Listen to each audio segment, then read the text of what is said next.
So I'll be showing you how to cut and cook those today using our basic sugar cookie recipe. I will leave a link to that basic sugar cookie recipe in the description box below.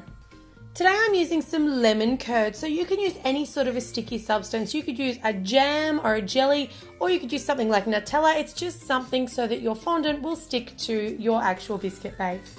I've got a bit of corn flour. I've got two different types of heart sprinkles. So I've got some jumbo Wilton heart sprinkles and then just some regular sized. I've got some little white pearl sprinkles, some plain tap water. I've got a couple of paintbrushes, a sharp knife, a fondant rolling pin. I've got a little bit of pearl or white luster or shimmer powder. I've got some pink fondant. You can also use modelling chocolate, and my Princess Crown cookie cutter, the same one that I've used today to cut out those cookies.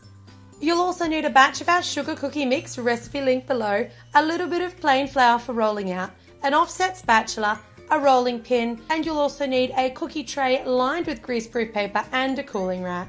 So let's get started.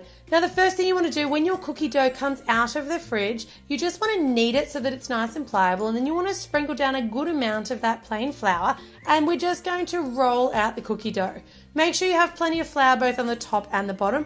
You want to roll it out and keep the cookie dough moving so that it doesn't stick to your surface, but you're basically looking for an even thickness of about this thick. Take your Princess Crown cutter and cut out several of those crown shapes. So you'll notice I sort of jiggle the cutter back and forward. That's to give it a really nice, neat cut. You want to lay those all out on your greaseproof paper or your baking paper on that cookie tray. They're going to go off into the oven and they're going to cook really quickly, about 7 to 10 minutes. You'll know they're done when the edges are slightly golden brown, so very carefully use your offset spatula or a knife just to carefully pick them up and pop them onto that cooling rack, and you don't want to try to work with these until they have completely cooled. Sprinkle down a little bit of your corn flour and just press out your pink fondant or modelling chocolate, and then you want to roll that out using your fondant roller till it's really, really nice and thin. Your princess cookie cutter is going to be used once again just to cut out some little princess crown shapes, and once again I'm shaking it back and forward for that really nice even cut around the edges. Using your paintbrush, you just want to spread the entire outside of your cookie, but not quite all the way to the edges, with your lemon curd or your jam, whatever the sticky substance is that you're using.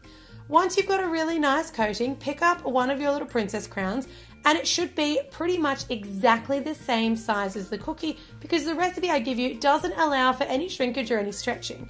So you just want to use your fingers now to go right the way around the edges. Flatten down your fondant onto your cookie, but really make sure that you're kind of just molding that fondant in so that it's meeting up absolutely perfectly with the outside line edges of your cookie. I love this cookie recipe. I've never had a problem with it. It gives me perfect decorated cookies every time. Take your luster dust now, and you'll notice my paintbrush here, it's dry, but it's also a really kind of a flat, fluffy kind of a brush. I like to put a bit of that luster dust into the lid and work with it out of the lid, because you don't want to put too much on or it'll end up streaky. I'm just using circular motions with that nice, dry, fluffy paintbrush just to brush on the luster, and you can see the difference there between the lustered and the non-lustered. Taking your water now, you just want to apply a tiny dot of water to the tip of each of your crown points. And then you're going to take one of those edible sugar pearls and pop them into each of those tips. Make sure that you push them down nicely into the fondant so they're sitting in as neatly as they can be. A little bit more water on the very, very front row center. Position your little love heart before you go pushing it down. So make sure that you're happy that it's centered before you go pushing it down. Another little small love heart sprinkle right below that top pearl in the very, very center of the top of the crown. And then another little sugar pearl with a tiny dab of water just underneath that heart. A small love heart sprinkle on either side of the larger heart, and that is your super, super simple Princess Crown cookie ready to go. You can make these up to 3 days in advance. You can make that cookie dough a couple of days before that. So they're a really great way to have your party favors ready ahead of time for the party. I hope you guys have loved this tutorial. As always, thanks very much for tuning in to My Cupcake Addiction.